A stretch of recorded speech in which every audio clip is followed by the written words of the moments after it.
Bueno, el día de hoy vamos a darles a conocer el Plan General de Atención a las mujeres de México. Nos va a acompañar la licenciada Olga Sánchez Cordero, secretaria de Gobernación,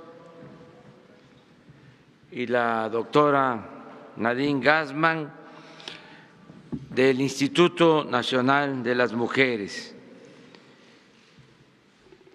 para que les expongan cuál es el plan de atención a las mujeres, sobre todo la protección a las mujeres, porque atención a las mujeres tiene que ver con la función de todo el gobierno de la República. Todo lo que hacemos es pensando en hombres y mujeres, todos los programas de bienestar, todas las acciones del gobierno. No se discrimina. Un gobierno democrático, progresista, no puede haber discriminación. Pero hay programas especiales de apoyo y de protección a las mujeres, y de eso nos van a hablar tanto la licenciada Olga como la doctora Nadine. Les damos a ellas la palabra y posteriormente abrimos, como siempre, la ronda de preguntas y respuestas.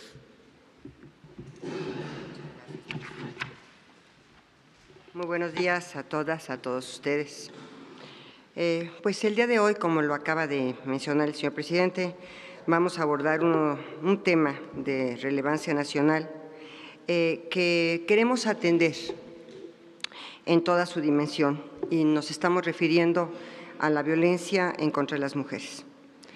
Hay violencia, como todos saben, violencia política, pero particularmente el día de hoy nos vamos a referir a la violencia en el ámbito familiar, en la violencia sexual, a la violencia feminicida y a estos tipos de violencia que sufren de cada 66 mujeres, sufren 66 de cada 100 mujeres en nuestro país, ya sea por parte de su pareja, por parte de su esposo, por parte del novio, de algún familiar, compañero de escuela, de trabajo, algunas autoridades, tanto laborales como escolares, o bien por personas extrañas. Esa violencia que día a día asesina a 9 mujeres y niñas, y que tan solo cada día, y que tan solo en el año 2018 alcanzó la escalofriante cifra de 3.580 víctimas. Tenemos algunas láminas que me gustaría que empezaran a pasar, por favor. Esto significa que cada 160 minutos son privadas de la vida una mujer o una niña en manos de conocidos, pero muchas otras más de ellas asesinadas en el espacio público, en el ámbito comunitario, sin importar la forma en que fueron privadas de la vida o el lugar donde fueron localizados sus cuerpos. A todas ellas las une un factor común: la falta de intervención oportuna y diligente del Estado mexicano para preservar su integridad y para asegurar sus vidas. Sin lugar a dudas, uno de los objetivos de este gobierno es garantizar la vida y la integridad de todas las personas, procurando una vida con mayor bienestar social, con paz, con seguridad y con oportunidades de desarrollo y crecimiento. Sin embargo, Todo ello no será posible si no intervenimos de manera decidida y pronta para evitar y combatir cualquier práctica de violencia que atente contra los derechos, la integridad y la vida de quienes constituimos más de la mitad de la población. A partir de esta premisa es que hemos diseñado el Plan de Acciones Emergentes para garantizar la integridad, la seguridad y la vida de las mujeres y niñas en nuestro país. Un plan de intervención en donde se incluye la participación de los 3 órdenes de gobierno y de distintas autoridades en diferentes ámbitos, quienes de manera conjunta y coordinada deberemos de actuar de manera inmediata para evitar que se sigan cometiendo estos actos de violencia de género. La grave crisis de derechos humanos por las que ha atravesado nuestro país ha afectado en mayor medida y fuerza a las niñas y a las mujeres, pues en los últimos años, tanto la violencia común como la violencia de la delincuencia organizada se ha ensañado en contra de ellas. Así lo demuestra el incremento de los índices de violencia y también las 33 solicitudes de declaratoria de alerta de violencia de género que han sido solicitadas. Es importante recordar que en 17 estados se ha declarado ya la alerta de violencia de género. La emergencia nos merece una intervención decidida, pronta y coordinada de manera inmediata. No podemos continuar normalizando la violencia contra las mujeres. No podemos aceptar ni como gobierno ni como sociedad que las cifras de, por ejemplo, feminicidio infantil hayan aumentado. No podemos permitirlo ni como sociedad ni como gobierno porque la existencia de la violencia feminicida, de la violencia sexual y de la violencia doméstica son contrarias a la pacificación y reconciliación que ha propuesto y que ha promovido nuestro presidente. El plan encuadra también en las obligaciones desde el ámbito internacional. Se han hecho recomendaciones hacia nuestro país.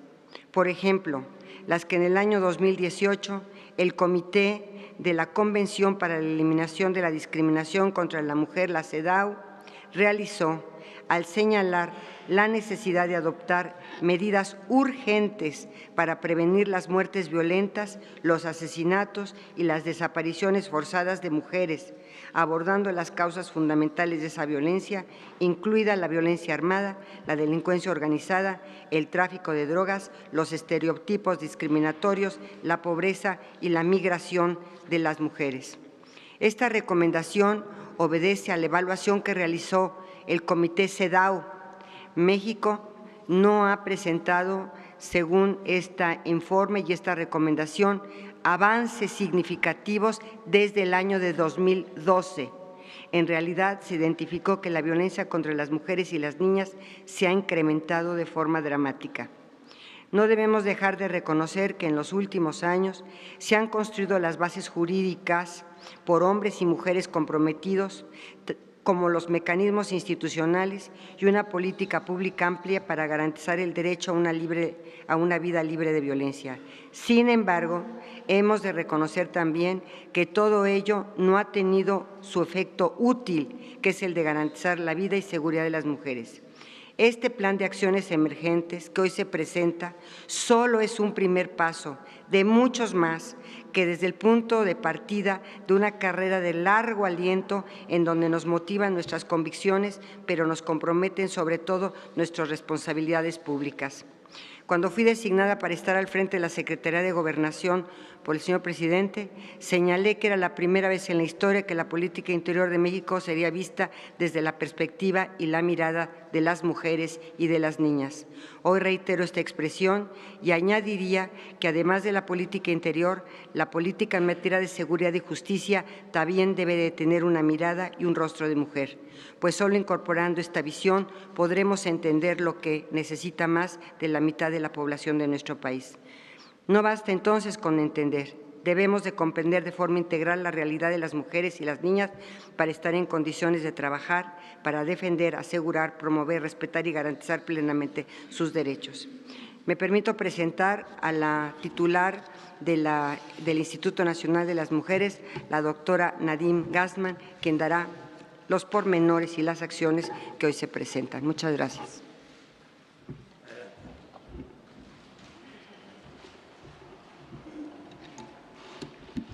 Buenos días a todas y a todos. Muchas gracias, presidente, por la oportunidad de presentar este plan el día de hoy. Las acciones que hoy se presentan se enmarcan, por un lado, en la situación de emergencia que vive nuestro país en materia de seguridad, donde las mujeres y las niñas se encuentran en una situación de extrema vulnerabilidad, y del compromiso del Gobierno con cambiar esta situación. Estas acciones no sustituyen las obligaciones legales que tenemos en materia de violencia contra las mujeres, las diferentes dependencias del Gobierno. Son medidas emergentes para atender la violencia feminicida. La siguiente, por favor. El plan que hoy presentamos tiene objetivos muy claros: asumir como un problema de Estado la prevención, atención, sanción y erradicación de violencia contra las mujeres y las niñas, y colocar al máximo nivel de decisión esta responsabilidad. La realización de cada una de las acciones será a través de los sistemas y mecanismos ya creados por las leyes. Por ejemplo, a través del Consejo Nacional de Seguridad Pública y las diferentes conferencias de seguridad y procuración de justicia, la Comisión Ejecutiva de Atención a Víctimas, el Sistema Nacional de Atención a Víctimas, el Sistema Nacional para Prevenir, Atender, Sancionar y Erradicar la Violencia contra las Mujeres y las Niñas, el Sistema Nacional de Protección Integral de los Derechos de las Niñas, Niños y Adolescentes y el Secretario Ejecutivo. Y en todos los sistemas y mecanismos ya se considera la coordinación de las diferentes dependencias del Gobierno federal y los 3 órdenes del Gobierno. Se conformará un consejo consultivo integrado por especialistas, funcionarios y funcionarias a fin de asesorar y dar continuidad a los resultados de este plan, además de permitir ir anunciando las acciones adicionales que se deberán sumando. Las acciones de este plan serán instrumentadas a través de los diferentes sistemas y mecanismos que ya están creados por las leyes. Algunas de las acciones comenzarán a llevarse a cabo de forma inmediata y otra, dado su complejidad, se realizarán en un plazo de más o menos 6 meses. Hasta el momento, las acciones realizadas han sido aisladas, sin coordinación. Uno de los grandes retos que como Gobierno tenemos es el desarrollo de una política integral, coherente, que ponga en el centro las necesidades de las mujeres y recupere la rectoría del Estado. Las acciones concretas que estamos planteando en términos de prevención son acciones coordinadas en zonas prioritarias a través de las coordinaciones estatales para la construcción de la paz, a fin de impulsar medidas en materia de seguridad para prevenir y reducir los feminicidios y desapariciones. Esto se hará a partir de un programa especial de acciones coordinadas entre las instituciones de seguridad, fiscalías estatales, autoridades municipales y mecanismos de igualdad de género, dando cabida a medidas de prevención de delitos de género en espacios públicos mediante el seguimiento diario de la incidencia delictiva y hechos de violencia contra las mujeres y niñas, focalizándose en desapariciones, violencia sexual, violencia familiar y feminicidios. Vamos a establecer mecanismos de coordinación con gobiernos municipales y estatales y darle cabida al seguimiento, atención, búsqueda al primer aviso de desaparición que hacen los familiares de niños y niñas. Una segunda estrategia de prevención es fortalecer la coordinación y la colaboración entre las corporaciones de policía, los sistemas de atención a víctimas, las fiscalías y autoridades judiciales, así como del personal de salud, para que ofrezcan atención a las víctimas directas e indirectas de la violencia, con sensibilidad y calidad, garantizando la protección de vida. Queremos establecer un mecanismo homogéneo y sistematizado para recuperar periódicamente la información de casos de violencia de niños y niñas, haciendo un particular énfasis en vincular los servicios de salud con los educativos en estos casos. Además de buscar establecer mecanismos de coordinación entre los diferentes entes, tanto las fiscalías, las escuelas, los centros de salud, para identificar el maltrato infantil.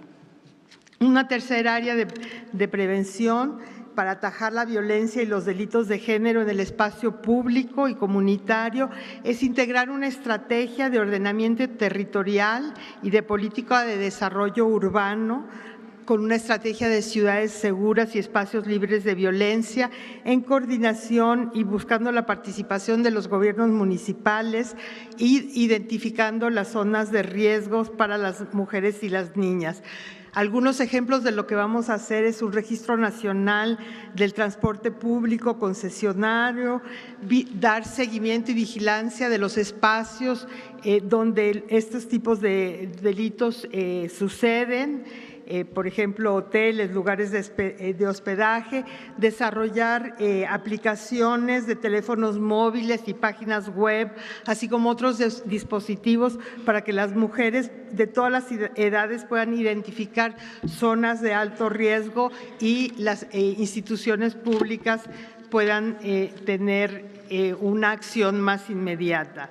Y finalmente, en el área de prevención vamos a implementar campañas permanentes sobre el derecho a una vida libre de violencia, los derechos de las víctimas y los servicios de atención para que las mujeres y las niñas de todo el país sepan sobre las rutas de atención y la responsabilidad de las autoridades, y también para hablar sobre cómo prevenir la violencia, cómo transformar nuestra sociedad en una sociedad más igualitaria.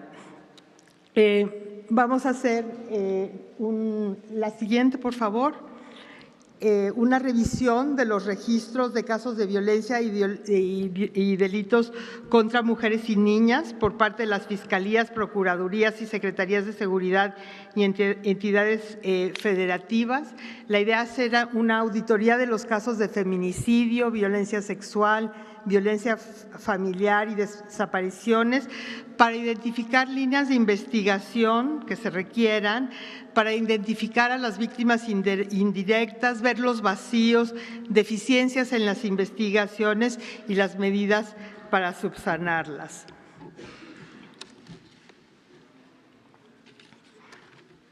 Vamos también a impulsar herramientas para una investigación con la debida diligencia en los casos de violencias contra las mujeres, usando para esto buscando homologar la investigación del feminicidio, las órdenes de protección, la forma de investigar la violencia sexual, familiar, las desapariciones, usando los estándares de las sentencias como de Mariana Lima, atendida por la Suprema Corte de Justicia de la Nación, y la sentencia del campo algodonero. En materia de atención, vamos a promover que en los municipios y en las entidades federativas se adopte el paquete de servicios esenciales para las mujeres víctimas de violencia, que incluye servicios de protección, seguridad, salud, procuración de justicia y empoderamiento económico, con la idea de solventar sus condiciones de riesgo y vulnerabilidad. También estamos proponiendo integrar un padrón de registro con las víctimas indirectas, especialmente las hijas y los hijos menores de edad, así como dependientes económicos de las mujeres asesinadas y desaparecidos, que nos va a permitir dar una atención y acompañamiento integral para todos y todas ellas. En temas de alerta, como decía la secretaria, vamos a revisar la alerta de violencia de género contra las mujeres en coordinación con personas expertas y defensoras de derechos humanos, con mujeres de la sociedad civil, con peticionarias, para ver cómo mejorar este mecanismo que es tan importante.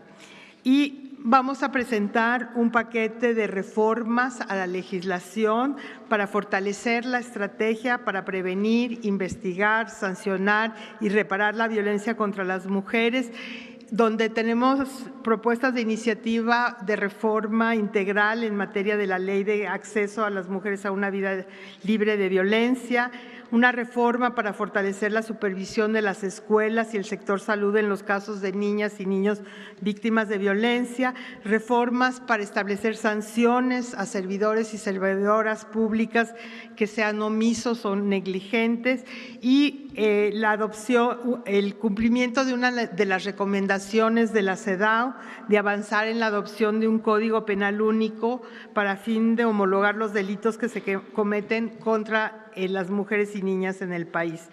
Y bueno, todo esto no tendría mucho sentido si no desarrolláramos un mecanismo de rendición de cuentas, donde veamos los avances, los retos, los obstáculos en la instrumentación de este plan de acción, informando mensualmente. Repito, este es parte del trabajo que vamos a hacer el NII Mujeres en coordinación con todas las instituciones y es una parte emergente. Vamos a trabajar en el desarrollo de una estrategia integral para prevenir, atender, sancionar y eliminar la violencia contra las mujeres, una política que ponga en el centro las necesidades de las mujeres. Muchas gracias. Gracias. Bueno, si les parece, desahogamos el tema y luego vamos a lo general. Entonces, vamos con el tema.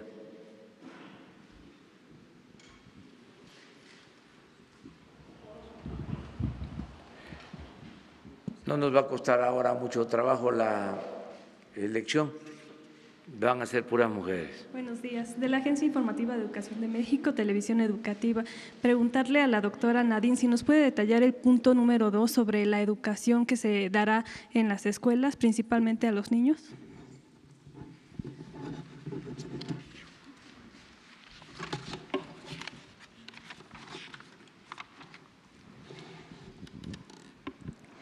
Bueno, la idea es primero reconocer la violencia que sufren los niños y las niñas y incorporar en el sistema educativo información sobre casos de violencia contra los niños y las niñas, estar atentos y atentas a signos que sabemos que se dan en el sistema, que se pueden identificar en el sistema educativo y que a veces dejamos pasar, ¿no? Como ausentismo, cambios de comportamiento, que tienen que son actitudes que demuestran los niños y las niñas que están sufriendo violencia o que están siendo testigos de violencia. Obviamente en el sector educativo tenemos muchas más acciones de prevención, de educación para la igualdad, pero en el marco de este plan emergente queremos poner un especial énfasis en detectar a los niños y a las niñas, hacer una coordinación entre salud y educación para disminuir la violencia.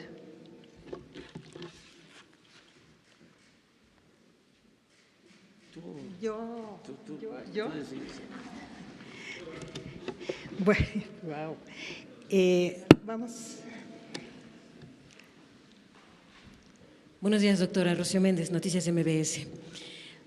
¿Tendrá información al respecto de estas zonas de mayor riesgo? ¿En dónde arrancarían en esta estrategia de emergencia? Doctora, también…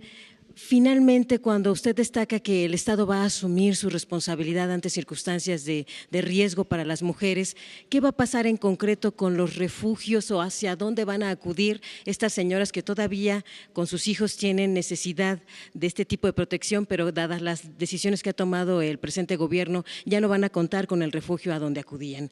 Y en ese sentido, ¿qué va a pasar en el caso concreto de los niños que ya fueron violentados en las escuelas? Hay más de 60 recomendaciones de la Comisión Nacional de Derechos Humanos que han sido desatendidas. ¿Habrá algún tipo de ajuste de cuentas con estos profesores que solo son cambiados de escuela y que no pasa absolutamente nada? Gracias, doctora. Gracias. Bueno, El foco de este programa está en las zonas prioritarias, donde se ha puesto el énfasis en el plan de seguridad, porque hay un traslape entre la incidencia de violencia en estas áreas.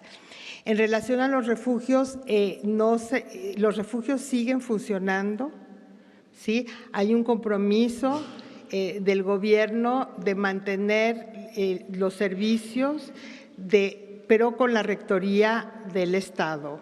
Entonces, creo que hay que quitar también eso de que, ¿verdad, señor presidente? Que se van ahí, o sea, que no hay refugios. No, está solo que la rectoría, la supervisión se va a fortalecer. Y en relación a las quejas, parte de este plan tiene esta estrategia de coordinación con las diferentes instancias para dar seguimiento, para sancionar y para tener acciones de prevención también en violencia contra los niños, las niñas y los adolescentes. Vamos a darle aquí a un joven para que no digan 2-1. Vamos. Buenos días, doctora. Alberto Rodríguez, de SDP Noticias. No sé si tenga usted algún comentario sobre el dictamen que se aprobó en el Congreso del Estado de Nuevo León, que busca reconocer al feto como persona de la concepción, lo cual atentaría contra el derecho de las mujeres a decidir. Y bueno, y en este sentido también hubo una de las candidatas a ministra de la Suprema Corte de Justicia que también por ahí se dijo que era pro vida. No sé si tengan alguna opinión al respecto. Gracias. Yo creo que se ha confundido siempre el tema de todas estas organizaciones de Provida con la tendencia en muchas ocasiones que se ha dicho que hay algunas organizaciones, algunas mujeres que son pro aborto. Esto es absolutamente erróneo. Lo que se pretende hacer, y esto que quede clarísimo, es no criminalizar a una mujer. Lo que se pretende es no llevarla y sujetarla a un proceso penal y a privarla de su libertad. Se pretende que esta es un tipo de revictimización a la mujer y por supuesto que es una política altamente discriminatoria.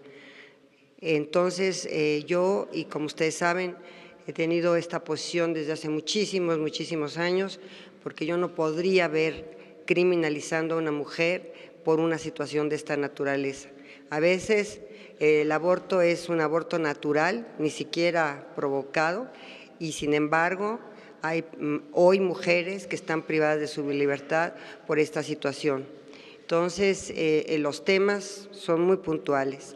La no criminalización de la mujer es parte de esta situación y desde luego yo la seguiré sosteniendo, porque de lo que se trata es una no criminalización a una mujer, ni mucho menos que se le prive de su libertad.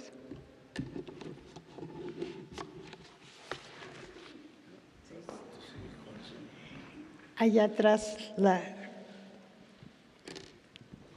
Buenos días, Michelle Mejía de Multimedios. Preguntarle si dentro de esta estrategia ustedes estarían contemplando echar mano de acciones pasadas. Le comento porque en la administración pasada aquí en la Ciudad de México, en la administración de Mancera se utilizó este silbato para evitar casos de acoso. Mi pregunta sería, ¿ustedes estarían dispuestos, por ejemplo, en darle silbato a todas las mujeres para que en caso de sentirse pues en una situación incómoda, ellas puedan utilizar esta herramienta? O sea, el silbato de Mancera podría funcionar para este problema. Gracias. Mira, nosotros vamos a echar mano de las cosas que sirven. Entonces, estamos evaluando aplicativos, estamos evaluando cuestiones electrónicas para apartar a los agresores de las mujeres, una mayor conciencia social, un apoyo a las mujeres, y si los silbatos funcionan, también los utilizaremos. ¿Es una buena herramienta un silbato? Sí, como gritar también, como tener estrategias de prevención, de atención y una mayor solidaridad en la sociedad cuando uno está viendo mujeres que están sufriendo violencia, ¿no? Esta idea de que nadie se mete es una idea errónea, ¿no? Es una responsabilidad de todos y todas, y solo siendo parte de la solución, siendo parte, metiéndose, interviniendo como ciudadanos y ciudadanas ya es tiene un efecto importante en la prevención. ¿Vamos por ahí? Hola, buenos días. Arturo Contreras, de Pie de Página. Respecto a las zonas de atención prioritaria, zonas de alta marginación, zonas de montaña, ¿cómo se van a llevar acciones para prevenir ese tipo de violencias que están como bien delimitadas y digamos de alguna manera bien escondidas, ¿no? Bien metidas en la sociedad? Pues vamos a coordinarlo con las personas, con las instituciones que trabajan la seguridad en estas áreas. Reconocemos que hay diferencias, que tenemos felizmente un país diverso, complejo, geográfica, culturalmente, tenemos una gran diversidad y la idea de este plan es justamente traer todos los recursos que tenemos a nivel federal, estatal y municipal para atender, para poner un foco en este tema específico.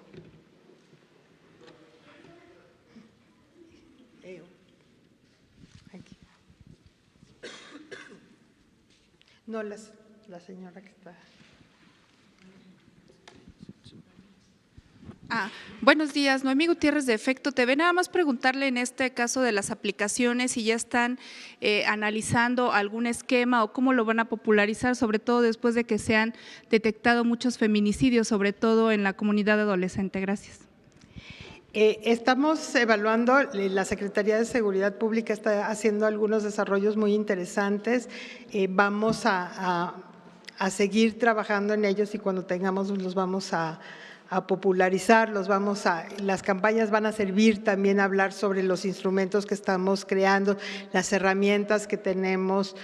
Vamos a usar las redes, vamos a usar todo lo que hace falta para realmente traer esta conciencia sobre la importancia de la prevención, la atención y los recursos que tienen las y los jóvenes y sobre todo las jóvenes en estos casos.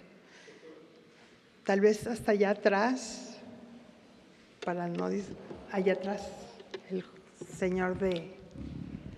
Hola, buenos días, Irving Pineda de Televisión Azteca.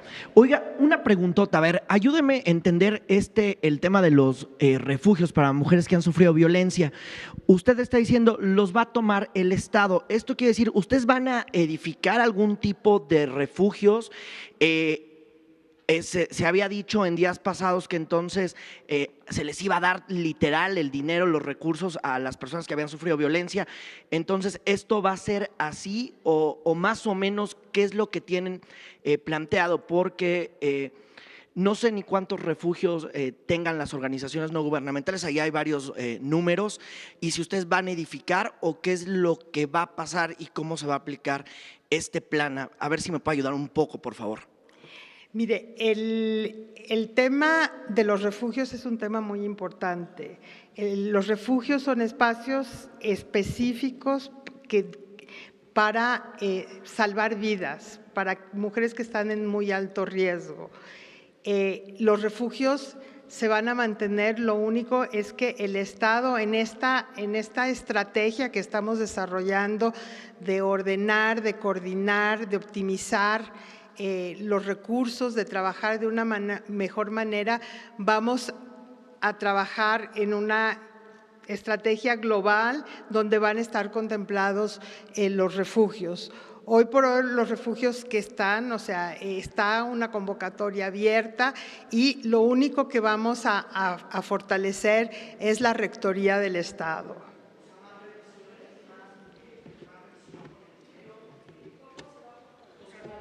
A ver, ¿Cómo se va a fortalecer eso? A ver, ¿es más revisiones de que se están aplicando los planes, de que los dueños no se roben el dinero como se ha dado a entender o como se ha insinuado? ¿O sería de una manera diferente en que ustedes tomarían literal el control de esto?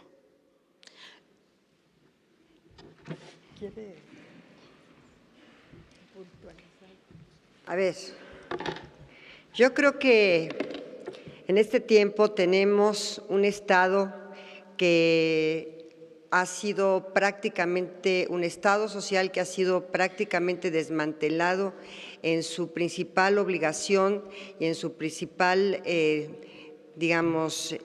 estrategia, que es el estado de bienestar y el estado social. Yo creo que el que se retome, como lo ha dicho nuestro presidente, al Estado como el Estado social, como el Estado de bienestar, como el Estado que tiene que tener la rectoría de las políticas públicas. Creo que es clarísima la posición de nuestro presidente en relación a esta situación, en todos los aspectos y en todos los temas.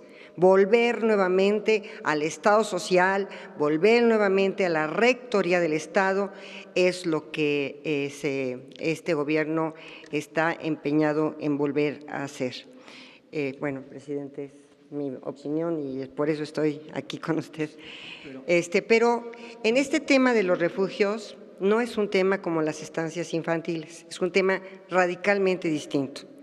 El tema de las estancias infantiles, como el presidente lo ha señalado puntualmente, las madres y los padres tendrán los recursos para contratar los servicios en una estancia que esté, que sea de su agrado, de su confianza. Adicionalmente, si se requiere o si se pretende que sean los cuidados dentro del hogar, se estará a estos temas. Sin embargo, el tema de los refugios para las mujeres que han sido objeto de violencia son temas totalmente distintos. Estos refugios son necesarios. A nivel internacional es uno de los grandes temas de política pública que la CEDAW, la Comisión precisamente para evitar cualquier forma de violencia contra la mujer, ha establecido. Y estos refugios van a permanecer, tienen que permanecer, nada más que les doy un dato, son muy pocos refugios los que hay en nuestro país. ¿Cómo cuántos son? Muy pocos refugios. Tenemos entendido, ¿son 20? No, son 70. 70 refugios, pero 20 prácticamente que han reunido las características y la política pública para poder estar en los parámetros de excelencia.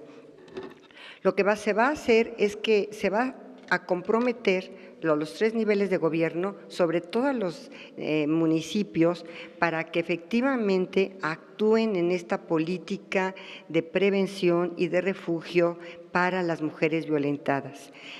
Realmente sobre todo a nivel municipal, se ha olvidado este tema de que la pacificación del país pasa precisamente por la pacificación dentro de las familias y por el combate a un tema tan delicado como es la violencia en contra de la mujer. Yo creo que la reconstrucción de este país, la pacificación, pasa en forma muy importante por este tema de violencia. Entonces, el hecho de que se mantengan los refugios, y yo digo, no solamente que se mantengan los refugios, sino que se promueva la creación de los refugios a nivel municipal y que se cuente a nivel municipal con las suficientes políticas públicas para poder atender el tema de la violencia contra las mujeres, es sumamente importante y es prioritario para este gobierno. En realidad, muchos municipios no cuentan con un espacio para que las mujeres tengan una vida libre de violencia. Entonces, hay que promover. Nosotros estamos digamos, teniendo como modelo en este momento a un exitosísimo plan y programa y política pública sobre el tema de refugios, que es precisamente Escobedo, Nuevo León. Pretendemos tener un modelo tipo Escobedo, Nuevo León para todos los municipios del país y para que todos los municipios tengan esta política pública de estos espacios para que la mujer esté libre de violencia. Y además, yo les quiero decir, en algunos países, por ejemplo, este tipo de refugios, no se conoce su domicilio, no se conoce dónde están ubicados, precisamente para evitar que los agresores acudan a estos lugares a seguir maltratando a las mujeres. Y en muchos de estos refugios no solamente son las mujeres las que están dentro de los refugios, sino sus hijos menores, porque precisamente la violencia alcanza a la mujer y a los hijos. Entonces, creo que ha sido un tema que que no se ha atendido debidamente, porque no todos los municipios tienen, porque no ha sido una política pública integral, pero que lo que nosotros pretendemos es abarcar todos los municipios o gran parte de los municipios de este país para atender este tema de violencia en contra de las mujeres. Entonces, los tres niveles de gobierno deben estar comprometidos. Entonces, ¿el gobierno federal va a destinar los recursos para que los estados y municipios se encarguen de la operación? Los recursos para que los municipios a nivel municipal y también los estados se comprometan, y también los presupuestos de los municipios tengan como una de sus prioridades la política pública en contra de la violencia contra las mujeres, y tengan estos espacios y tengan estos refugios. Por supuesto que la respuesta es sí.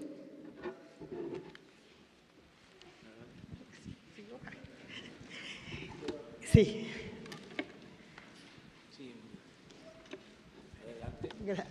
Buenos días, Montserrat Sánchez de Reporte Índigo. Una pregunta en cuanto al tema de desapariciones. ¿El MP va a empezar a buscar una vez que se ponga la denuncia o van a esperar también 72 horas? Y también si hay muchos casos en los que las autoridades dicen la frase "se fue con el novio" o criminalizan a la víctima, ¿qué va a pasar con estos elementos? ¿Va a haber castigo para ellos? Bueno, en la propuesta de este plan se propone que se empiece a investigar sobre la desaparición en cuanto los familiares de la persona lo reporten.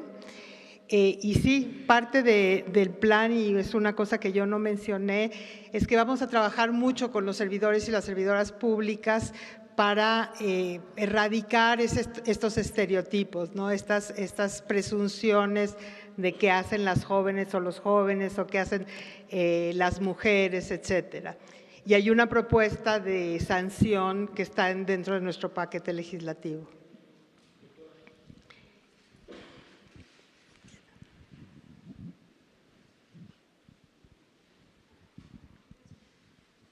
Gracias, doctora. Nadia Sanders, de México.com. Le quiero preguntar, de la misma y al presidente también, si me permite, si de la misma manera que ha impulsado y hecho un llamado a que los congresos estatales aprueben la reforma para la Guardia Nacional, estarían impulsando una reforma a nivel constitucional de los estados para despenalizar el aborto y garantizar la no criminalización de las mujeres, de la que hablaba la ministra Sánchez Cordero. ¿Para mí la pregunta? Sí. Bueno, a ver, tenemos un régimen federal. Los estados son soberanos. Los congresos locales obviamente expiden la normativa y las leyes de acuerdo a la realidad de cada uno de los estados. Si en un momento determinado se pudiera tener un código penal único, ahí podría establecerse de acuerdo con la representación popular que se tiene dentro de la Cámara de Diputados y de la Cámara de Senadores, la posibilidad de no criminalizar a la mujer por abortar, tal cual. Es decir, el tema aquí más sensible es un tema de recriminalización de la mujer. Se le vuelve a criminalizar varias veces, no solamente por su agresor, sino por el mismísimo gobierno, por los legisladores, por los jueces y por los ministerios públicos. por los fiscales. Entonces, este es un tema de violencia de género. Ese es un tema de discriminación. Este es un tema de llevar a las mujeres a prisión. Y lo hemos dicho en todos los tonos. Esto no es un tema de aborto, es un tema de criminalización, es un tema de privación de la libertad. Entonces, habrá que dimensionarlo o habrá que tener su justa dimensión. Yo no puedo garantizarles porque no estoy en las legislaturas locales y hay una soberanía estatal, hay una autonomía e independencia de los congresos locales que se debe respetar en un sistema federal, pero independientemente de eso, si el Congreso de la Unión va en camino hacia un Código Penal único, ahí podrán, entre otras cosas, establecerse un tipo penal de feminicidio, por ejemplo, porque hoy en día los diversos estados tienen diversos tipos de feminicidio, y lo cual en algunos de ellos es sumamente complicado que se encuadre la conducta dentro del feminicidio, del tipo penal de feminicidio. Entonces, si se va a avanzar a un Código Penal único, ahí podrían hacerse modificaciones legales importantes para armonizar la legislación, para homologar y para tener tipos penales muy específicos. Esto no quiere decir que no pueda tenerse el delito homologado de feminicidio, que también es violencia importantísima contra la mujer, o de la despenalización hasta las 12 semanas. Podría avanzarse, ¿por qué no?, en este Código Penal único.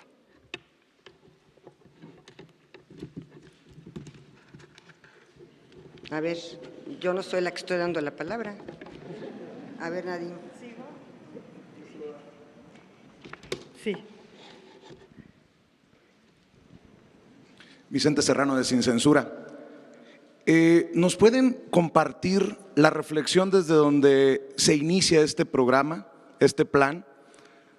Entendiendo que la gran mayoría de los mexicanos son honorables, son buenos. ¿Se inicia desde el México violento, desde el México machista? ¿Cómo se percibe este programa? Y también entendiendo que se viene arrastrando históricamente una necesidad de justicia en muchos casos, como las muertas de Juárez. Esto tal vez sería para la secretaria Olga Sánchez Cordero. ¿Cuál sería el mensaje en esta ocasión que se habla de justicia para esas madres, para esas familias que después de tantos años siguen esperando justicia? Muchas gracias. Me parece súper interesante su pregunta, porque yo creo que esta iniciativa emergente viene de dos puntos. Uno, el reconocimiento de lo importante y lo frecuente que es la violencia contra las mujeres en nuestro país. La secretaria hablaba de que de cada 100 mujeres, solo pensemos 100 mujeres, 66 han sufrido algún tipo de violencia. O sea, es un número que tiene que preocuparnos y que ocuparnos. Y que tenemos en México 9 mujeres asesinadas por día, que también es un tema gravísimo, inaceptable. Muchas de ellas asesinadas solo por el hecho de ser mujeres.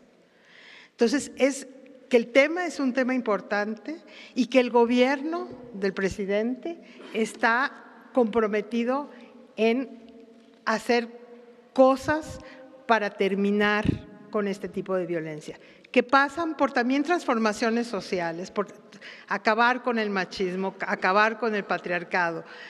Son estas dos cosas, es un problema grave y hay un compromiso que es importante y que se refleja en hacer un programa de emergencia, poner a todo mundo a trabajar en función de esto y esperar tener resultados en el corto, mediano y largo plazo.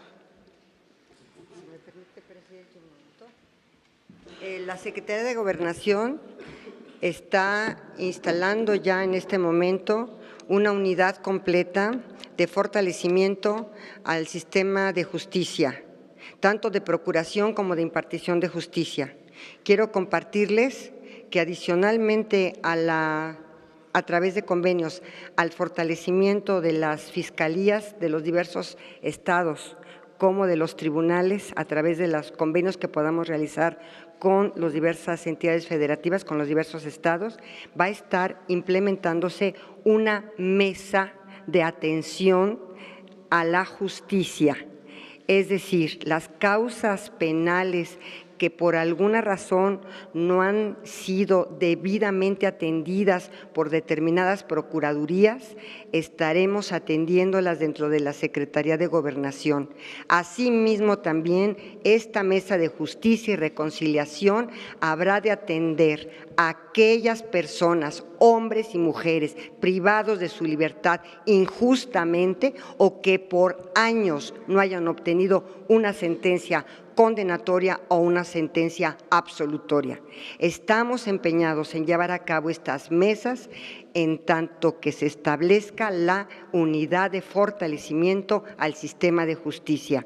Adicionalmente, vamos a tener también otra instancia, otra Dirección General de Justicia Transicional y de Reconciliación Nacional.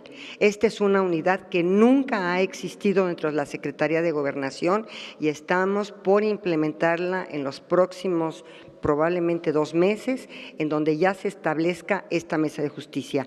Y quiero decirles que este tipo de causas penales, este tipo de investigaciones que no se han llevado a cabo, nosotros las atenderemos puntualmente, habremos de tanto dar asesoría como de incitar, obviamente, a que la justicia se haga más expedita para poder dar una respuesta a todas estas situaciones que acabas de mencionar, en donde las mujeres no han tenido, y no solamente las mujeres, mucha de la población no han tenido una respuesta efectiva y eficaz del sistema de justicia en nuestro país. Estamos comprometidos con eso y desde luego que se va a implementar. Lo hemos platicado con el señor presidente, él ha estado muy enterado y en conocimiento de esta situación y vamos caminando hacia esta unidad. Muchas gracias. ¿Les parece? ¿Ya? Miren, vamos en lo general, como se nos fue el tiempo en este tema importantísimo, no es un desperdicio del tiempo, era una asignatura pendiente de tratar aquí con ustedes. Desde luego lo vamos a seguir abordando el tema. Ahora vamos a lo general, si les parece. Y unas 3 preguntas con eso. A ver.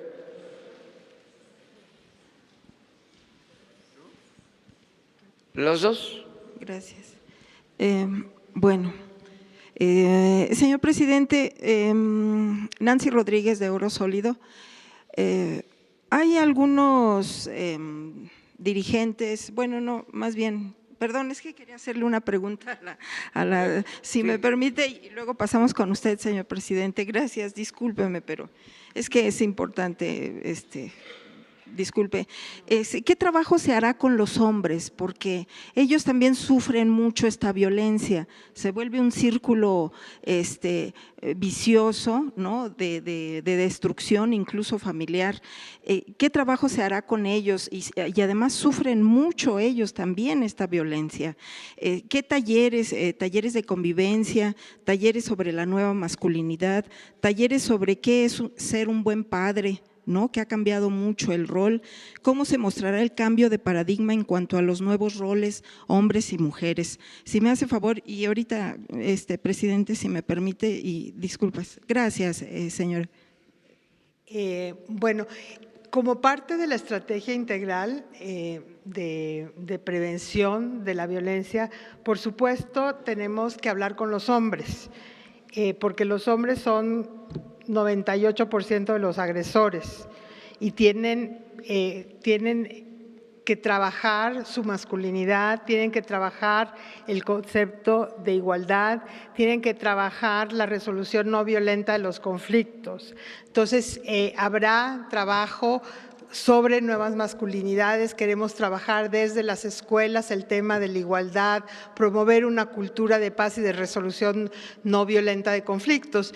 Y yo siempre digo que atender la violencia contra las mujeres, prevenirla, hablar de igualdad, hablar de terminar con el machismo y el patriarcado es fantástico para las mujeres. Nuestra vida cambiaría, seríamos muy felices, pero los hombres también serían igualmente felices. Entonces, el tema es abordarlo, reconocer que el papel, esta idea errónea de superioridad, de posesión, es errónea, va contra los derechos humanos, no le sirve a nadie. Entonces, en el marco de una estrategia ampliada vamos a trabajar el tema de la prevención y vamos a trabajar también con los hombres.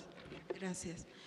Presidente, mil disculpas, pero es que era importante el trabajo con los hombres. Sí, gracias. Hay locutores de radio, televisión, señor presidente, que están muy indignados, muy enojados porque obviamente usted les ha robado mucho de su audiencia, ¿no? Pero están a tal grado indignados, no nada más con usted, sino también con los que venimos aquí. Incluso hay un locutor de Televisa que tiene un portal paralelo que se llama, ¿cómo se llama? Rivapalacio, Raimundo Rivapalacio, y tiene un portal que se llama Eje Central, que publicó cosas muy deleznables, muy ruines, ¿no?, acerca de nosotros, ¿no?, incluso al grado de describir a la misma reportera de Televisa de una forma tratando de herir y lastimar a su gabinete. Entonces, estos líderes de opinión, que antes eran líderes de opinión, están muy indignados haciendo un periodismo muy deleznable. Señor presidente, ¿cuál es su opinión al respecto? Y también, desafortunadamente, bueno, se corre la versión de que usted va a tratar de rescatar a estas televisoras, ¿no?, algunos periódicos que han perdido mucha circulación y que están despidiendo gente. ¿Qué hay de cierto en eso? Que incluso les va a destinar hasta el 70% de los recursos que se tienen previstos. Gracias, señor presidente. Pues mire, nosotros vamos a ser siempre respetuosos de la libertad de expresión. Se están dando cambios en el país. De tiempo atrás no hubiese sido posible el cambio que estamos ahora llevando a cabo, este cambio de régimen, no solo de gobierno, sin el apoyo de los medios de información convencionales y de manera muy especial de las redes sociales. Por eso yo hablo de las benditas redes sociales, porque antes nos cercaban a los opositores, al régimen corrupto.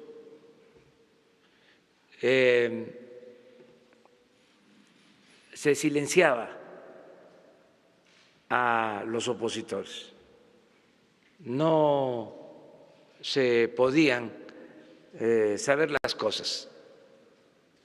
Todavía hasta hace muy poco tiempo la gente no sabía de que se había comprado un avión para el presidente que costaba 7,000 millones de pesos, un avión que no lo tenía en ese entonces ni Obama, y muchas cosas se desconocían porque no le convenía a la clase dominante que se garantizara el derecho a la información. Entonces ahora eso es un avance importante, que haya información, porque sí se hablaba de garantizar la libertad de expresión, pero en vez de usarse esa libertad, se negociaba esa libertad. se condicionaba y se hacían jugosos negocios con el manejo de la libertad de expresión. Todo eso ha cambiado. Entonces, implica ahora que todos tenemos derecho a manifestarnos, que nos escuchan más, que la gente tiene más información, que ya no hay temas vedados, que ya se acabó con la máxima de que no se podía tocar al intocable. ¿Se acuerdan de eso? Ahora hay más libertades. Entonces, todos tienen derecho a expresarse. Este periodista es su derecho, es su postura, cada quien tiene su planteamiento sobre lo que está sucediendo en el país y es interesante el debate, muy interesante. Nada más que haya respeto y que no se pase de eso. Son importantes los medios, ya lo dije en una ocasión aquí, nosotros tenemos que ayudar a que existan los medios de información, que no fracasen, que puedan ser al mismo tiempo fuentes de trabajo para comunicadores. Se cierra un medio de comunicación, se quedan sin trabajo quienes cumplen una función social que es importante, la de informar y cuidar a los medios de comunicación también como empresas, tener esa visión, y es la función que tiene el Estado. Malo sería que se utilizaran los recursos del Estado para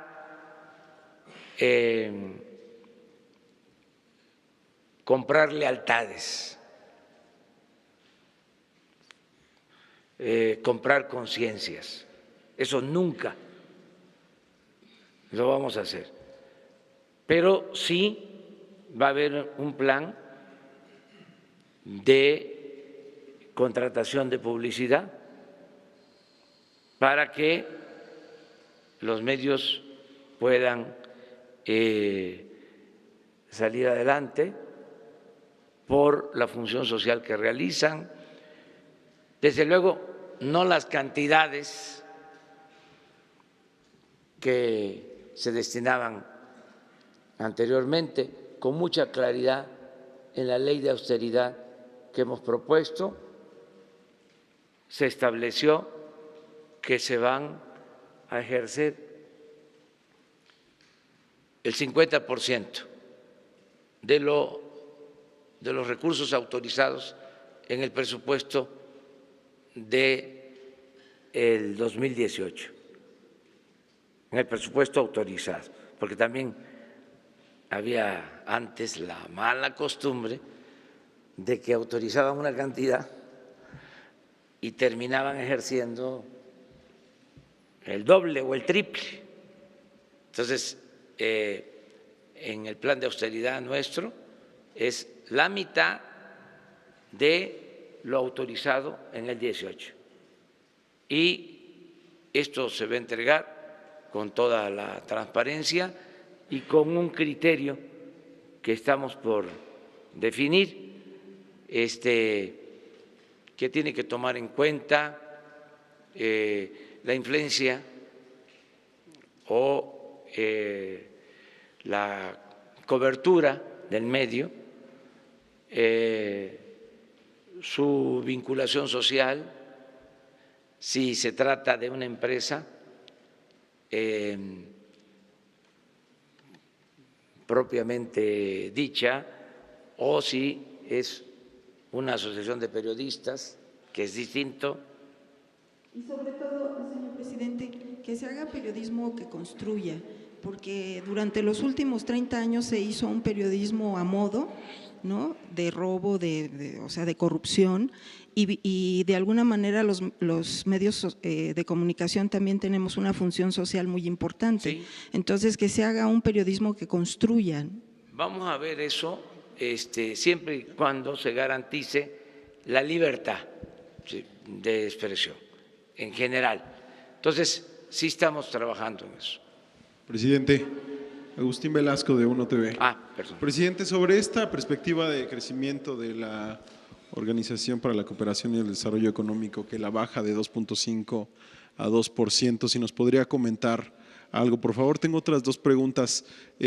Hace 2 días el titular de la Unidad de Inteligencia Financiera adelantó que la próxima semana presenta la estrategia para el combate al huachicoleo en la compra de medicamentos en el sector salud. Dijo que se están preparando 50 denuncias por lo menos en este sentido, que hay involucrados funcionarios, exfuncionarios de la pasada administración del presidente Peña Nieto.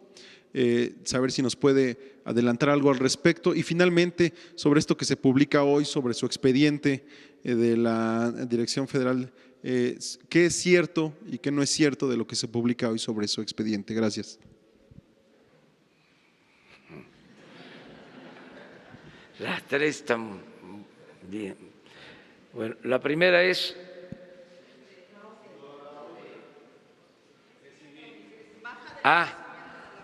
Miren, vamos muy bien. Voy a informar el lunes. Va muy bien la economía, muy bien las cifras macroeconómicas, hay estabilidad económica, financiera, estamos creciendo, se están creando empleos, se está mejorando el salario, hay bienestar, pero eso lo voy a explicar con datos el lunes. Estamos bien y de buenas. Ya hablamos ayer sobre lo de las calificaciones y otros asuntos relacionados. Estoy seguro de que va a crecer el país. No solo eso, México se va a convertir en una potencia económica, porque tiene todo, tiene muchos recursos naturales, tiene un pueblo trabajador y tiene algo que le hacía falta, que impedía que México creciera y progresara. Le faltaba un buen gobierno y ahora hay un buen gobierno, aunque esto no les guste a nuestros adversarios. No es presumir, es pobremente decirles que se tiene un buen gobierno. Y parte de la tragedia de México tenía que ver, la crisis de México tiene que ver en buena medida con los malos gobiernos y en particular la crisis de México se originó por la corrupción permitida, auspiciada por los malos gobiernos. Nada ha dañado más a México que la deshonestidad de los gobernantes.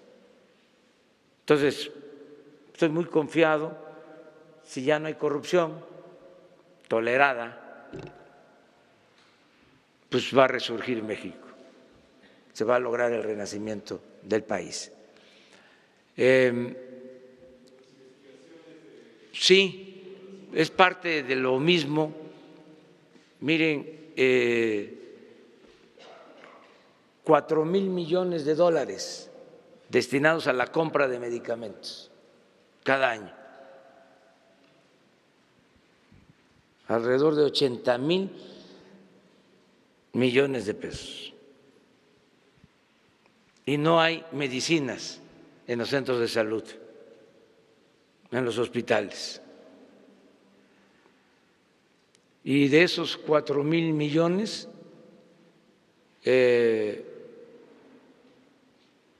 cuando mucho 15 empresas acaparaban el 80% de las compras. Gran monopolio, pero no solo en las medicinas, en todo. México era país de unos cuantos y eso se va a terminar. Y yo decía que la justicia era castigar a los responsables, pero sobre todo prevenir la corrupción futura.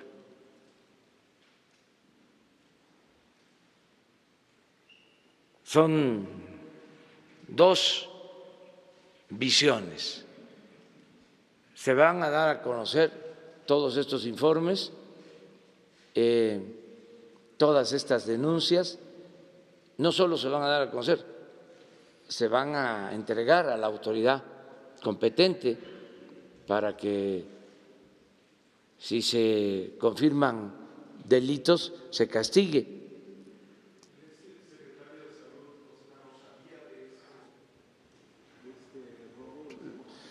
Había cuando menos omisión, porque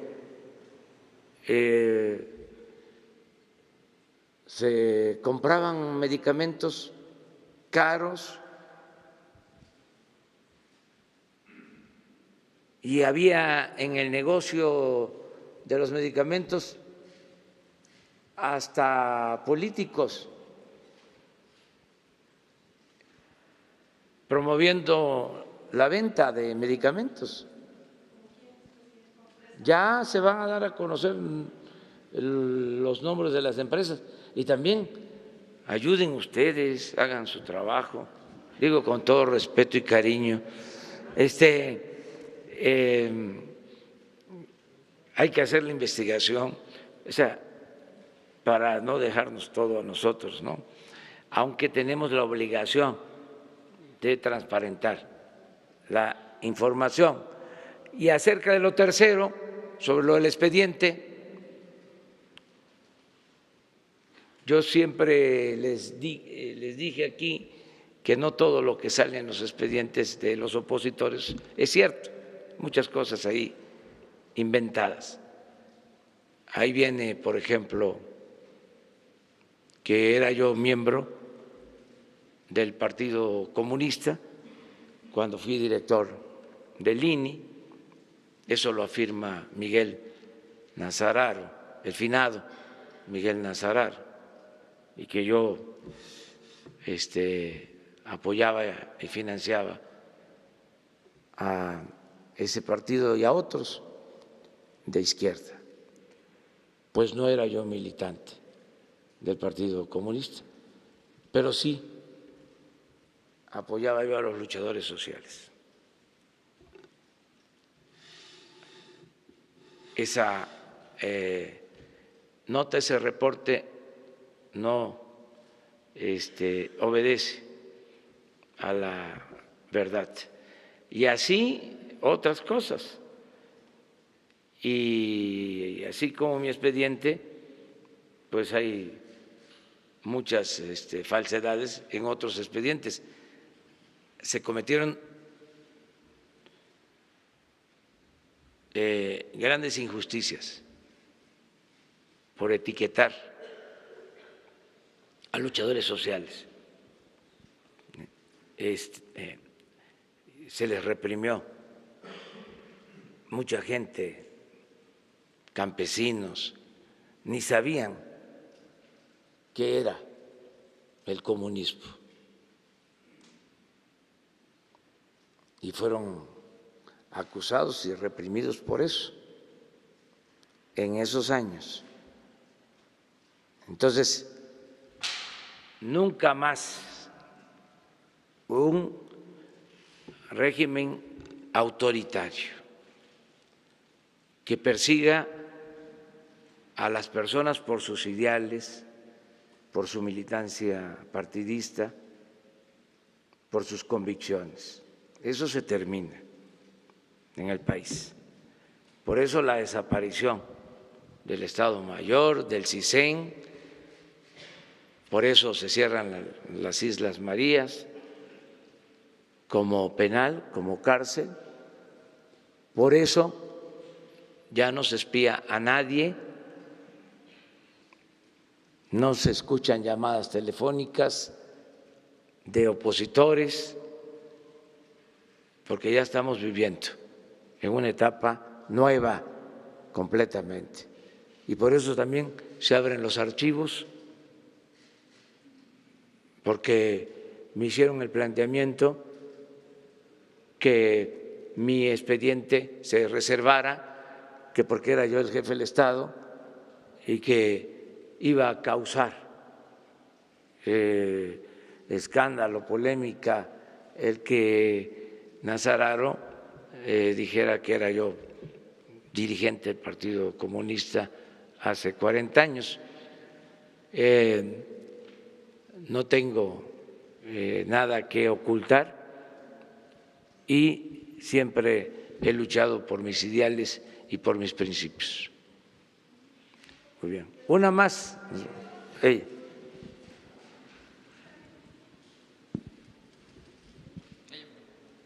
Los dos, pues ya. Buenos días, presidente. Soy Jocelyn Gutiérrez de Político.mx para preguntarle su reacción sobre la solicitud formal que presentaron los gobernadores del PAN junto con Alejandro Moreno, líder de la CONAGO, para pedir que cesen los abucheos durante sus eventos. También para preguntarle si evalúa una consulta ciudadana para cancelar el horario de verano como propuso durante cuando era jefe de gobierno en la Ciudad de México. Y en tercero, van 2 días consecutivos que hay bloqueos en Guanajuato. ¿Qué datos tiene usted al respecto? Y en este caso, ¿cómo es la coordinación de su gobierno con el gobierno estatal del Estado? Bueno, lo primero, ya hemos hablado de que abucheos en las plazas públicas no son bien vistos por nosotros. Yo los repruebo, no creo que sea conveniente, es de mal gusto. Hay que ser respetuoso de las autoridades y hacer a un lado el infantilismo político, la inmadurez, que, dicho sea de paso, tiene que ver con dirigentes, no con la gente, no con los ciudadanos. La gente, por lo general, es muy respetuosa, pero en la llamada sociedad política hay mucho revanchismo, no se olvidan agravios, no hay la convicción de la reconciliación, del perdón. Y la cuarta transformación significa también la reconciliación. Necesitamos unirnos, reconciliarnos de verdad y no odiar. Pero es un proceso también que se tiene que ir consiguiendo. Y ahí va, poco a poco. Lo que está mal es que se piense que yo promuevo eso, pues. Eso sí está mal. Desde luego tienen todo el derecho los críticos, sobre todo los de la prensa fifí, con todo respeto, sin ofender a nadie, pues a culparme de todo. Usted comentaba que va a planear como un mecanismo de comunicación con los gobernadores en caso de que este problema siga. En caso de que no quieran ellos acompañarme a las plazas, pues yo los visito en el Palacio, nos reunimos y yo me voy a la plaza porque yo sí necesito tener la comunicación permanente con la gente. Es más, aunque me abuché, porque quiero saber siempre lo que la gente está pensando. Siempre voy a recoger los sentimientos de la gente, porque ahí es donde me entero de lo que está pasando. Si nada más me dedico a leer el periódico, con todo respeto, a lo mejor no voy a saber lo que realmente está sucediendo. Entonces, necesito la comunicación con la gente, pero yo creo que se va a superar. Hay también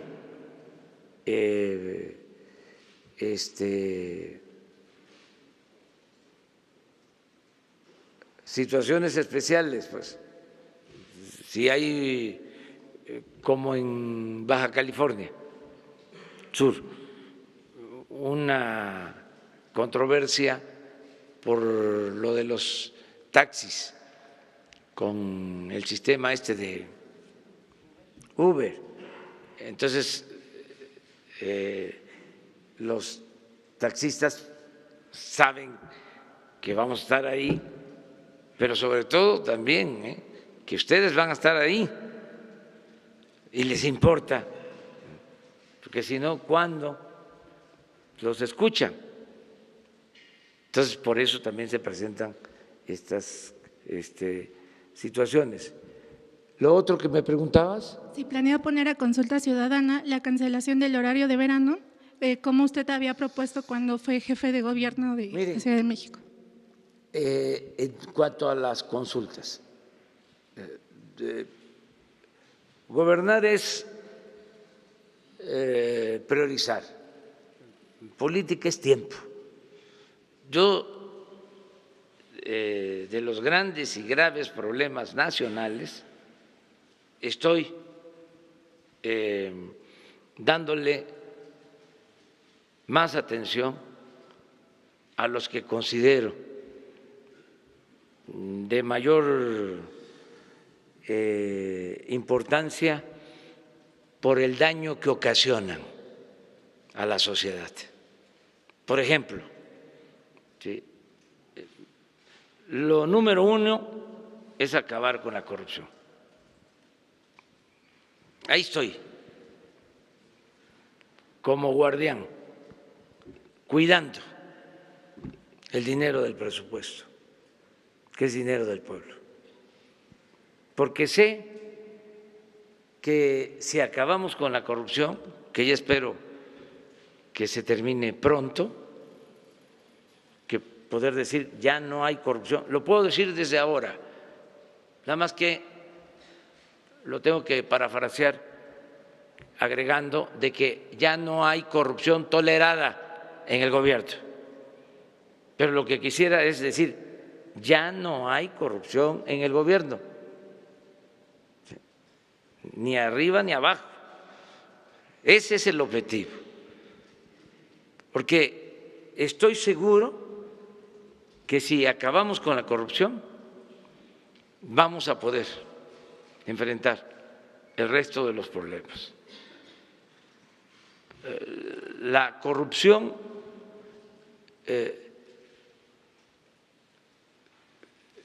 fue la causa principal de la desigualdad económica y social. Cuando estábamos estudiando en las ciencias sociales, nos decían de que el capital se acumulaba por la explotación que hacía el burgués del proletario. Pues eso, en el caso de México, no aplica del todo. Aquí la acumulación de capital se llevó a cabo mediante la corrupción,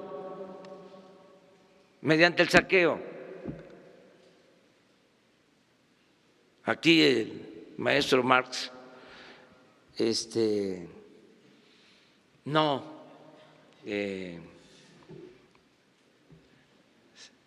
le atinó, siendo tan inteligente, uno de los mejores filósofos del mundo. Y eso se ha ido soslayando,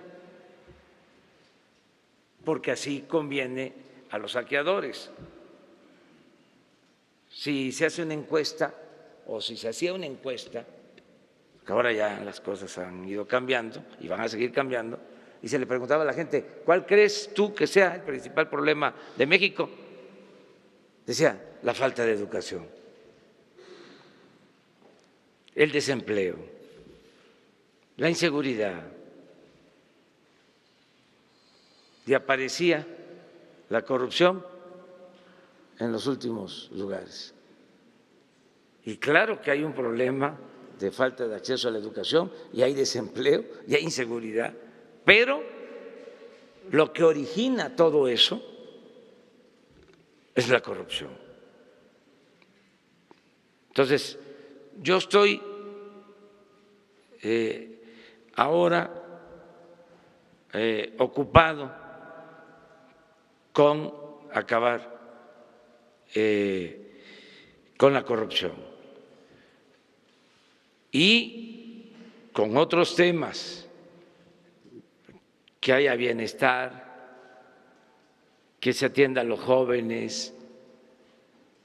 Entonces, otro tipo de consulta, ¿sí?, que son necesarias, pues las estamos dejando para otro momento.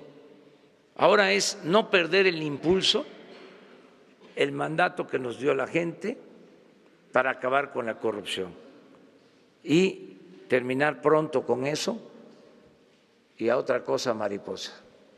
Y por último, presidente, la pregunta que le había hecho, van 2 días consecutivos que hay bloqueos en Guanajuato después del operativo que la seguridad hizo de país. Sí, hay un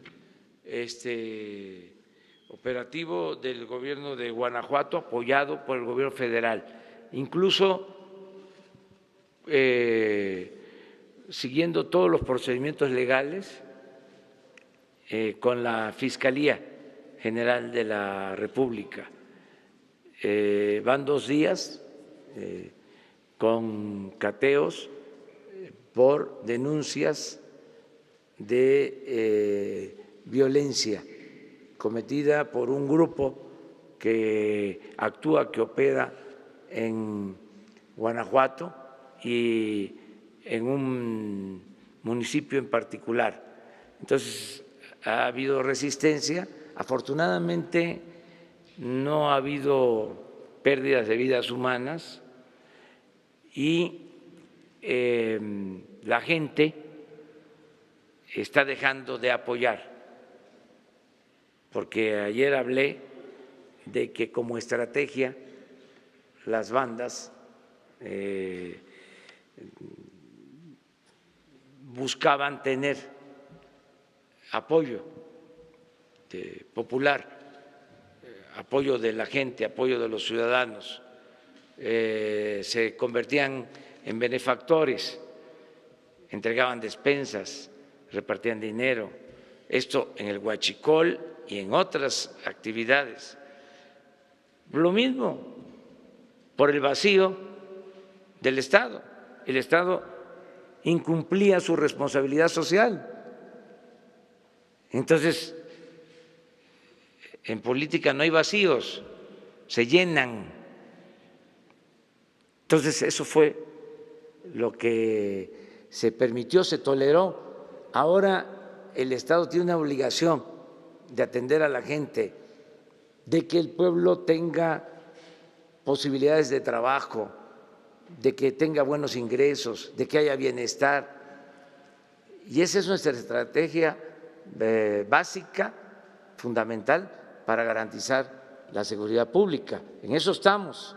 Entonces, sí hay resistencias, pero la gente, el pueblo de México es un pueblo bueno, un pueblo trabajador, un pueblo noble y muy inteligente, es un pueblo sabio. Entonces, ya están dejando de estas actividades que por necesidad tenían que llevar a cabo. Entonces ya no hay ese apoyo a las bandas. Entonces vamos avanzando en ese sentido. Termino diciéndoles de que se mantienen los refugios para las mujeres, que nunca se dijo que se iba a dejar sin protección a las mujeres, que esto lo inventaron y le dieron vuelo los que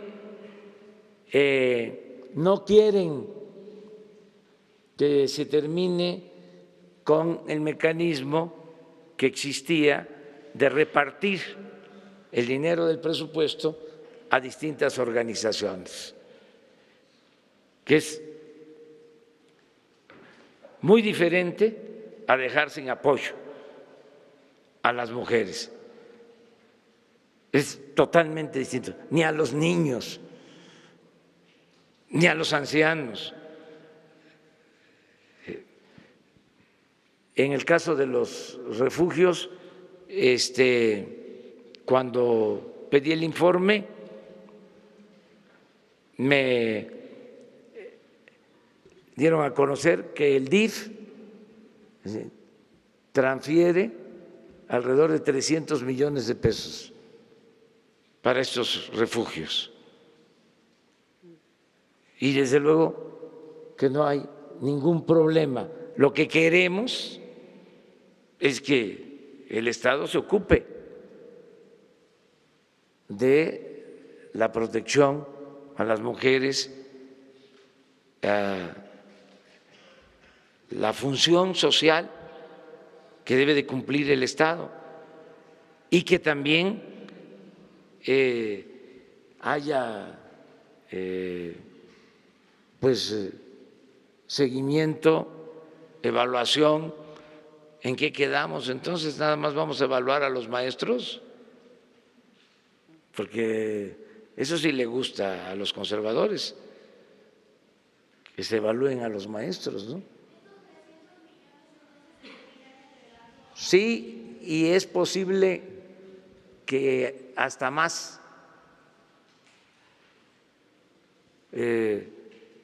Hasta más. ¿Mande? Claro. Solo cambiaría entonces la supervisión. Sí, y de que la Secretaría de Gobernación se haga cargo. O sea, el caso de las estancias infantiles, se olvida de que por el neoliberalismo se dejaron de atender de manera directa las estancias infantiles del Seguro Social y se subrogaron a quienes, a los cercanos a los que estaban en el gobierno conservador, y así se produjo desgraciadamente la tragedia de la guardería ABC, que no tenía ningún tipo de protección, pero aquí estamos hablando de que en la nómina o en los censos de 320,000 niños con cientos de miles de estancias infantiles. Y en la evaluación que hizo el DIF del gobierno pasado, de cada 10 estancias infantiles, 7 irregulares, y de cada 10, 4 con alerta roja. Y estoy esperando que terminemos el censo, porque aquí voy a traer la información. Todo esto lo digo porque sigue la derecha, que no le llamo así, le llamo el conservadurismo, con lo mismo. Entonces, tienen todo, desde luego, su derecho de manifestarse, eso está garantizado, pero aquí va a haber polémica, ¿eh? Aquí va a haber debate, y también que no me pidan que como soy el presidente no puedo hablar. O sea, engarrótese ahí. Usted no puede hablar, usted aguante. ¿Sí? O sea, nosotros somos los analistas, somos los expertos, somos los intelectuales, somos los de la sociedad civil, somos independientes. No, eso es un cuento. ¿Independientes de quién? Son independientes posiblemente del pueblo, no de la oligarquía. Entonces vamos hablando con claridad y respetándonos, y si hay debate, se enriquece la vida pública del país. Que todos podamos hablar. Me dio mucho gusto y nos vemos mañana. Presidente. Mañana Presidente. Tú abres. Muchas gracias. Presidente, es que me había dado la palabra hace rato, pero se fue para otro lado. A ver. ¿Sí? Yo tengo una pregunta desde la semana pasada. Pido respeto porque yo nunca le he chiflado a nadie, por favor.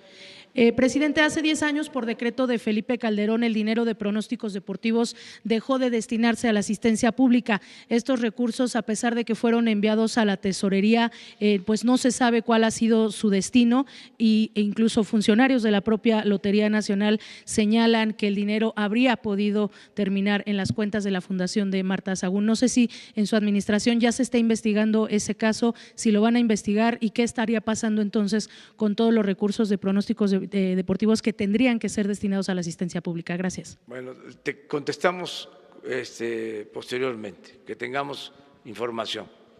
¿De acuerdo? Su agenda, por favor.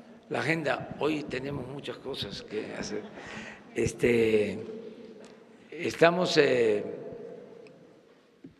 haciendo muchas labores para seguir impulsando la puesta en práctica de acciones del gobierno. Tengo reuniones con Hacienda, con funcionarios de Pemex, con Jesús, se les da a conocer las reuniones que tengo el día de hoy. Muy bien, muchas gracias.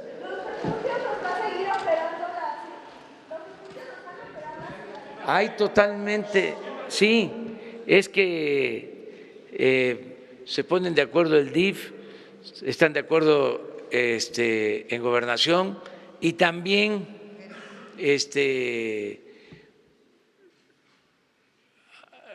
organizaciones de sociedad civil que ayudan, ¿sí?, en esto, pero continúa. ¿Mande? Si hace falta, sí. Miren, el objetivo de este gobierno es acabar con la corrupción para que vivamos con justicia y seamos felices. A ver, no, te lo quiero aclarar porque si no va a decir que no quedó claro. A ver, sigue igual el programa. Ok, no hay modificaciones. No hay modificaciones, solo que va a haber más cuidado del Estado. Esto fue una invención, con todo respeto. Como salió lo de las estancias infantiles, pero no solo es eso, es que se terminó con una práctica que significaba entregar una bolsa del presupuesto público a organizaciones sociales, a fundaciones, a organizaciones no gubernamentales, de alrededor de 30,000 millones de pesos. Si aquí estamos hablando de 300 millones. O sea, como no pueden justificar lo otro, no hablan de lo otro, y yo no puedo también, porque es de mal gusto, decir cuánto se daba para la organización de torneos de golf. Se daba más que lo destinado a los refugios de mujeres. Bueno, las estancias infantiles, más de 3,000 millones de pesos. Estamos hablando de los refugios, 300. Son cosas distintas, pero que les quede claro, no hay la intención de dejar a las mujeres sin protección. O sea, no somos como ellos. Nosotros tenemos convicciones, nosotros le tenemos amor al pueblo, no somos egoístas. Entonces, todo eso fue un invento para justificar un sistema que fueron creando todo un andamiaje de simulación, que se atendía a la gente para hacerse de la vista gorda y permitir el saqueo impunemente, que es lo que hicieron en todo el periodo neoliberal o neoporfirista. ¿Ya quedó claro o todavía? Bueno, muchas gracias.